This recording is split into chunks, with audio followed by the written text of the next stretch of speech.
Okay, our next student presenter is Miss Alexa Eidnick, and she will be talking to us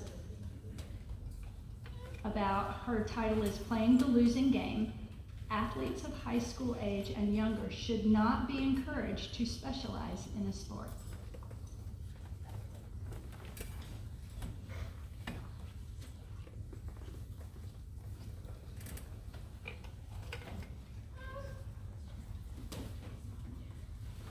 All right, thank you, Mrs. Martin. As children and even adults, we all remember the sports stars of our time. We watched reruns of Babe Ruth play baseball, bought packs of bubblegum with his face on it, and collected baseball cards in an attempt to trade or get our favorite players. We remember the 95-96 Bulls basketball dream team winning 72 games of their season. We watched highlight after highlight of Michael Jordan dunking from the free throw line and attempting crazy shots from all over the court. We watched as Usain Bolt ran at insane speeds, shattering world records in May of 2008. Time and time again, sports stars fill our screens and lure us into the sporting world. As kids, at one point, some of us had a dream of becoming a sports star. For some, this may have just been a fantasy, but for others, they pursued their dream farther than most. They would practice their sport, play in leagues, and progress until the end. Currently, some athletes attempt to play at levels higher than high school through a training process called specialization. Sports specialization is catching fire in youth athletics today, but children, families, and coaches may not realize the impact that specialization has on young athletes. In short, sports specialization is exclusively playing a sport for around 8 months or more out of a year. There are three main aspects to sports specialization: the impact on physical health, impact on mental health, and the chances of a young athlete playing at professional levels. Athletes high school age and younger should not be encouraged to specialize in a sport due to the negative impacts on both physical and mental health, and because it does not improve an athlete's chances of playing at professional levels. Throughout my research, I have demonstrated that sports specialization is linked to numerous amounts of physical health issues both during and after an athlete's career. Mental health issues, such as burnout and depression, also affect the athlete during the specialization process. While there are both negative physical and mental effects, specialization does not significantly improve an athlete's chances of playing their sport after their high school years and at competitive levels. In the words of Dina Castor, one day, you won't be an athlete anymore. You won't have that training before competition. You won't have those long bus rides with your teammate anymore. One day, you won't be an athlete anymore. You will only have the memories of one. At one point in an athlete's life, their athletic career will end, and the rest of their life will be affected by the choices they made in their past. Therefore, athletes high school age and younger should not be encouraged and enabled to specialize in a sport because of the negative impacts on both physical health and mental health, and because it does not improve a young athlete's chances of becoming a professional athlete. Thank you.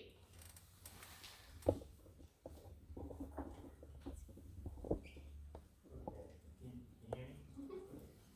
All right, so it's a good topic. What drew you to this topic? Why research this, and what do you find that's important about it? Yeah, so originally at first, I was researching exactly what on earth I'm going to do for my senior thesis topic. Honestly, I came up with almost nothing, and we're like, well, we'll find something in your realm. And so I wanted to do it on the benefits of playing sports, but then I realized there was a much bigger problem at hand that needed addressed for the sporting world that I was also somewhat familiar about. So through my research, I came across sports specialization and how that affects athletes themselves. And I found that very interesting. One thing that jumped out at me in your paper is you said, you showed a graph of different sports that tend to be specialized, and you had said that basketball and baseball tend to be the more dangerous sports for kids to specialize in. Can you elaborate on why that is? Yeah, absolutely. Basketball, baseball, and especially volleyball right now. It's the more I want to say, to explain it simply, the sports allow for repetitive motion of like their limbs, such as their arms or their legs, which tend to wear out some of like the muscles or joints that they have. So for volleyball players, every time they jump, it's their knees. And actually, very interesting, I found out that the Clemson volleyball players, they have a jump count for the day where they get a device that they have to wear during and before their games, and they only get so many. And then actually recently this weekend when I was in Indiana, my cousins play baseball, they're 14, and they get a pitching count, which they get 42 pitches per day. So if they play in more games, they have to rotate through pitchers as to not wear out their arms and stuff like that. Were there any sports in all of your sources that they recommended specialization? Some of the higher sports. I know you mentioned fencing as one of the sports, but are there any other sports where it was okay for an athlete to specialize? Yeah, so for specialization, I would not recommend, none of the sports were okay to specialize in. The reason they were hesitant against saying don't specialize was because some sports peak at an early age. For gymnastics, usually it tends to be the younger, between like 15 and 20 is when they peak, and they feel as if that if they do not specialize, they will not achieve higher levels of performance. But specialization does affect them harmfully in both physical and mental health ways. All right, on that topic, you had a lot of good sources that backed up what you wanted to say. Which one do you think was the strongest, and can you tell us about it? Yeah, absolutely. So it was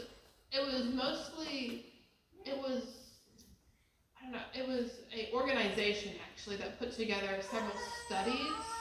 It was the National Federation of Medicine, I believe it was called, and it did several in-depth studies on the different players, different athletes, and just general topics that people were curious about specialization in athletes in general, which I found very helpful, and it was a very reliable source. Some of the sources I came across were like blogs, articles, this and that, or opinions that weren't quite viable to get information from.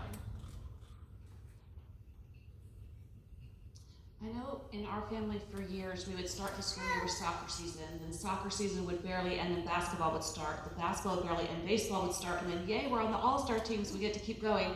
And then that would finally end, and then boom, it's soccer again. Can you differentiate between, or perhaps there's not a difference, is there a difference between specializing in a sport and playing it year-round versus just playing different sports year-round? Yeah, absolutely. Playing different sports year-round is actually more encouraged. Well, for physical health, while it may not be helpful for our mental health to give a break, especially for parents and players and siblings as well, but for the physical health, playing multiple sports gives a chance for different muscle groups or different, to practice different techniques throughout your year instead of just focusing on for specialization, whereas it would be you play school ball, you play travel ball, you play your summer league, and you start it all over again, whereas the same physical muscle groups and things like that are being affected. Did you find this topic easier or harder to support as you did your research? So as I did my research, it was, at first, I was 50-50 on it. Like, I wasn't sure where I was going to go with it because I've seen how it affects different people. I did end up having to pick a side because of the different articles that I had shown. It gave the information, and most of them were like, don't do it. Like, I know it seems like the most logical thing if your kid is good at a sport, if your kid's good at this, to go ahead and specialize them, but don't do it, it will hurt them. Okay, so on page 8, you stated that athletes in high school and under should not be allowed to specialize in a sport, do you feel like the evidence that you presented is strong enough to support such a rule in high school sports? And as a follow-up, are there any exceptions, and why is high school, the end of high school, your cutoff point? Yeah, absolutely. So to start off with that question, they should not be allowed to specialize. Originally, it was going to be, it kind of started as encouraged, but for high school specifically, I do think there needs to be somewhat of a rule that says, hey, you need an off season. You need something to split your time between. You can't, for your mental health and your physical health, you need to train, even if that's using the weight room, doing different exercises that way, but you need a moment to stop and really take back your health, basically. And then for the age, it very much so differentiated between that gap between college and high school years. And from the research that I have seen and that I really dug deep into, it showed that the sooner you're specialized, the worse outcomes you're going to get. So at least for the research we have now, I would not encourage anyone before or during high school years to specialize. Okay, on a follow-up to that, so in today's athletic realm, I mean, it's especially at these bigger schools, it's actually very difficult to make some of the other teams. Smaller schools, it's a little bit easier. I know when I was in school, lettering for sports, that wasn't as difficult. Now it's very difficult to make several different sports. Are there other options such as cross-training or other alternatives? Let's say that this rule went into effect. What happens to these athletes that really are only one, not multifaceted, they only have one thing they're good enough to make a team on? What other options would they have under that? Yeah, absolutely. So there are different options for athletes who aren't, even if they don't make a team or aren't terribly interested in a different sport. A good way to do it is, I always recommend taking a season off. Like, if you just play for one season, then you can talk about the different activities you can be involved in, or the different kinds of training that can help you during your off season. But definitely playing a sport through several different seasons throughout your year is not recommended for sure. And if you don't necessarily have to play at the high school level as well. There's also like rec centers and other things that can catch your interest. Even if it's like you play baseball, you want to take a boxing class, like something else to diversify your interests. You mentioned some of the injuries most associated with specialization, specifically with throwing and your arm injuries. Are there other injuries associated specifically with specialization that you wouldn't see as general risks of playing sports? Like your injuries like concussions and that kind of thing are pretty much across the board no matter what sport you do, but is there anything else specifically to specialization that you've seen? Yeah, definitely. So it's definitely like the joints, ligaments, muscles. Your arms and legs are typically the most targeted areas for specialization. I mean, if you're talking about just physical injuries, mental health is a whole different thing on specialization. But especially for your sport, like if you play baseball, it's going to be generally your arms and like things like that. Volleyball, I said, it's going to be like your knees from the jumping and such. In your research, I have a couple questions. So in your research, did you find that certain sports can be grouped together to help an athlete, right? So you talk about specialization and then they need to have an off season. So are there sports where you play basketball, but then you don't play volleyball because of the jumping? Or you play basketball and you play soccer? Or did you see any correlation in any of your sources with that? And then the follow-up to that is, in the research, did it say anything about collegiate athletes and the ones that did not specialize? What other sports did they play that were not their main sport, right? To help them along that development. Yeah. So to answer that first question, there was a little while ago, there was a story about that NFL players were actually taking like ballet classes. Like, I know that sounds bizarre, but to help with coordination and things like that. And there's definitely, for different sports, I know I actually read an article about the different ways to cross-train for your sport.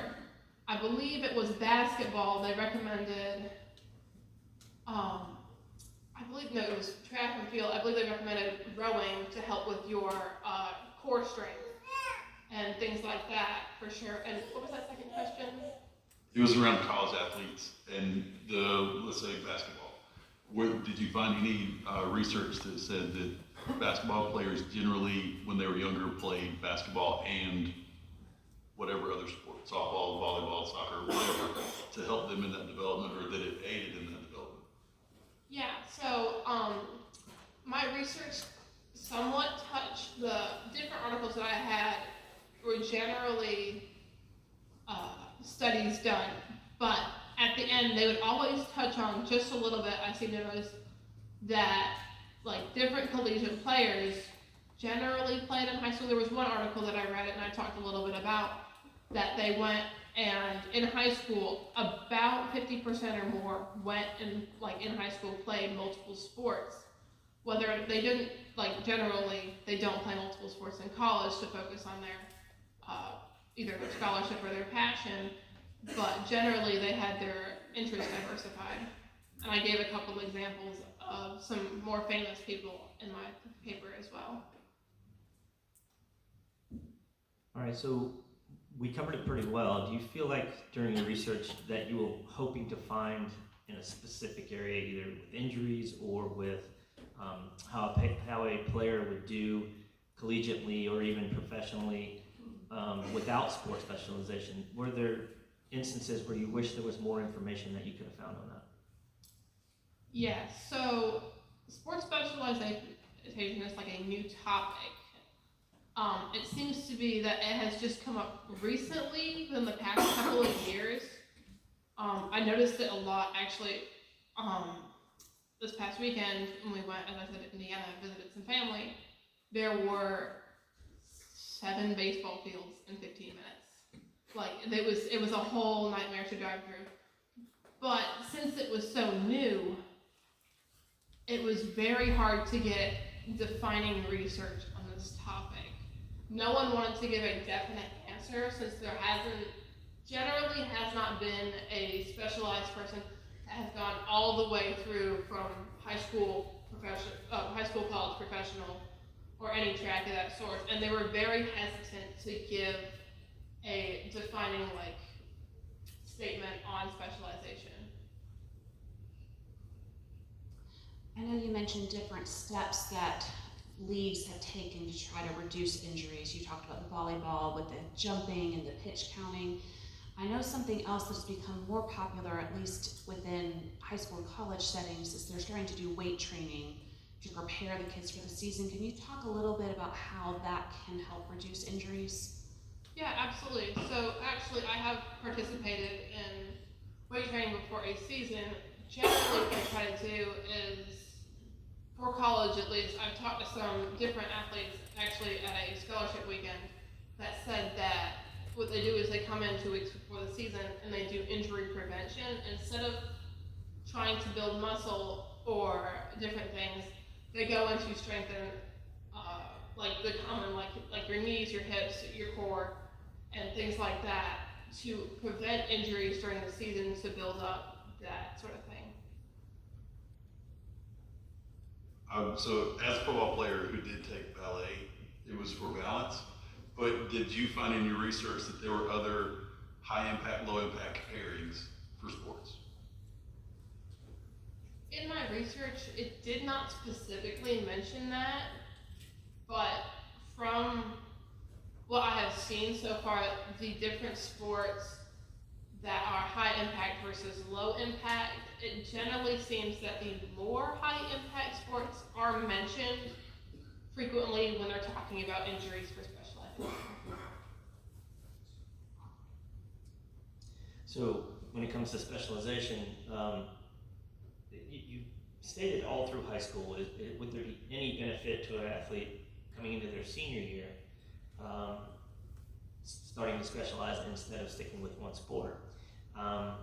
I know from a health standpoint, maybe they're not as developed, or maybe they're completely developed. Is there a difference person to person? Yeah, so for the high school year, especially junior and senior year, it's definitely a tricky subject because everyone is built a little different. You're not exactly sure what uh, their end goal is either. So if their end goal is just to play in high school and to have the best possible high school experience, to do their best, potentially I would say that may be an option for them, especially if it's just 1 year. But if they're going to move on to further things like college sports, professional sports, I would definitely wait and recommend, especially at the college level when you have different people that can help you more through the college, to specialize then instead of your junior, senior year. So can you speak for a minute to the adults in the room that, we're all past the age where we are personally thinking of specializing in a sport, but all of us want to stay fit as adults. And so a lot of times adults will get into certain habits, like they'll run every day, or they'll do, you know what I'm saying? How does this apply to long-term physical health? I guess what I'm saying is when your athletes finish with sports and they want to continue to stay fit, how as adults can we stay fit without risking the injuries of like a specialization? Does that make sense? That was kind of a poorly worded question. How can we as adults prevent repetitive injuries as we continue to exercise as we age? Does that make sense? Kind of. Like, for instance, what would you say to someone who, decides, like, I'm going to stay fit by running every day? How is that different from the specialization that you would see in a teen?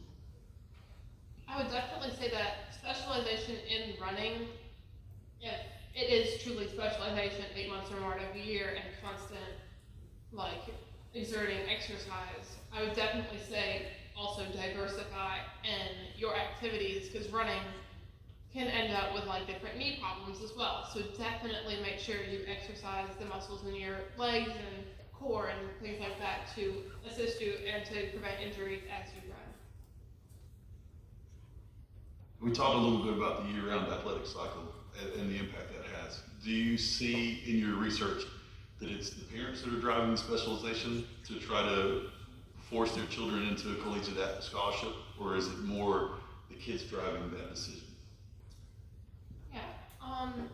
For my research, as I said before, it was very hard to have everyone had a different inkling of an idea of what they thought was going on. And no one wanted to give a statement on here is what's happening. But what they seem to believe is that children with the influence of potentially coaches or parents would decide for themselves that this was a good idea, that they would specialize in a sport to become great at what they are doing. I had the same question. That was my last one. But along that same lines, you see the competitiveness, which I mentioned before. How much of the sport specialization is being driven by coaches trying to run a program? Sport specialization, it's very hard to pinpoint exactly where it's coming from. Some, especially through my season, I did a dual enrollment class through this paper specifically, and my professor actually said, hey, please look into travel leagues as well, or coaches or someone, and everything I looked for, it would not tell me. It would not be there was no clear, concise answer, but I definitely think through my research that I have done, it's a mix between the acceptance of it and the different coaches, leagues, players, and things like that.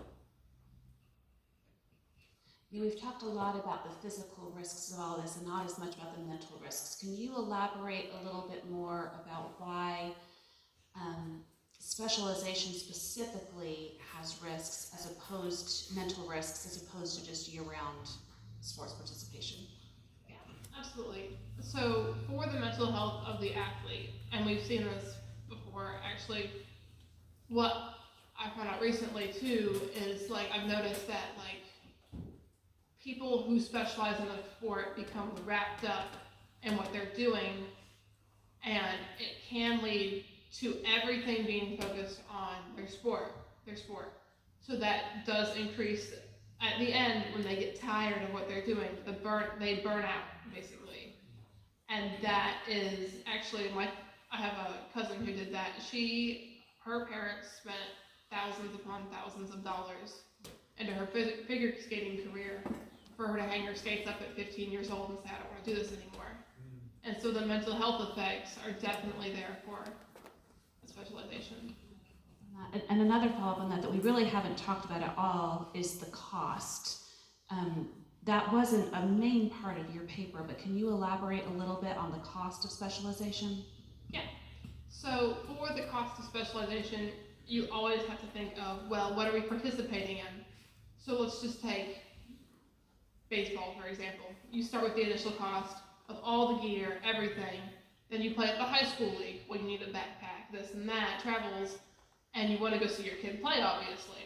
And then you go and you play travel team sports fees and new gear and stuff like that. And it does add up over time. But what I have noticed is it wasn't a big deal to the researchers and even like the logs I read to the people who specialize. So it leads me to believe that those who are specializing, the cost may not affect them as much as the others. One question I had was longevity outside of sports, and it was not around the physical longevity, but the mental health aspect of, I've devoted all of this time from the age of 6, 7, 8, 9, 10 in this one sport, and then I reach 15 and hang it up. How does that was there any research or any data on the mental health aspect of, do I have an identity outside of this sport? Yeah, so actually, the specialization, it showed very, very high signs of even 1 in 10. Or it was for depression and anxiety, both during and after their sport. And they kind of stated that it was because, after you've done your sport, you feel like you don't know what to do with yourself afterwards. And so you're still finding your purpose, and this is after your high school career, which is can be very destructive for a person.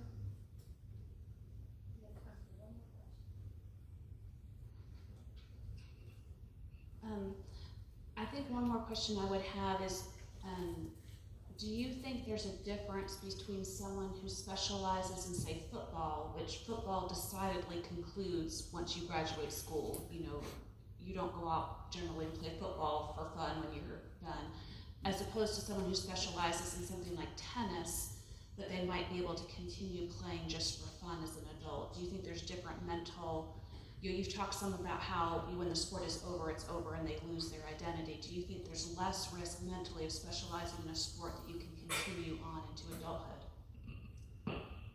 I've not necessarily researched that quite as much, but I do believe there are some benefits to having a sport that you can go, play games and do this and that. Football, there's also different forms as well.